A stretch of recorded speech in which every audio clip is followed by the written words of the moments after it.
Sí, pues con muchísimas ganas.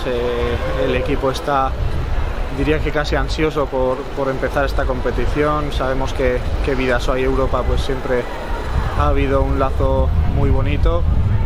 Tenemos gente que no ha jugado todavía competición europea en el equipo y pues también están con muchísimas ganas, y en general yo creo que el equipo está muy ilusionado para adentrarse en esta bonita competición.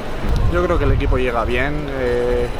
Estamos haciendo muy buenos entrenamientos, el equipo está muy centrado en lo que tiene que hacer. Sabemos que para nosotros lo importante es la liga, pero si queremos disfrutar de alguna manera esta Europa League es compitiéndola de tú a tú contra todos los equipos, y en ese sentido creo que estamos muy preparados. Sí, sabemos de la dureza de esta Europa League y nosotros somos conscientes de la dureza de nuestro grupo. Tenemos, yo creo que dos equipos pues muy potentes que el año pasado estuvieron compitiendo en esa Final Four de la Europa League, y todos los demás que si están ahí es por méritos propios, por haber hecho las cosas muy bien, y somos conscientes de que será un grupo muy duro, pero bueno, lo que te comentaba antes, creo que el equipo está preparado para afrontar cualquier desafío.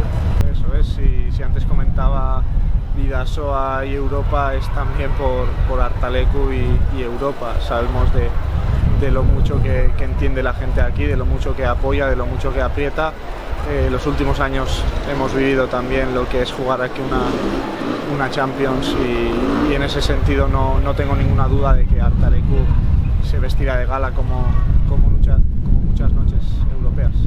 Sí, nosotros lo que tenemos muy claro es que si hemos peleado para estar en Europa, no es para solo jugar una fase de grupos y pasearnos por 5 países diferentes, sino que para competirlos, para dar lo mejor nuestro. Está claro que para disfrutarlo, pero lo que tú decías, para disfrutarlo hay que, como mejor se disfruta es ganando, y es lo que vamos a intentar. Nosotros tenemos en mente pues, sobre todo avanzar en esta fase de grupos e intentar llegar lo más lejos posible.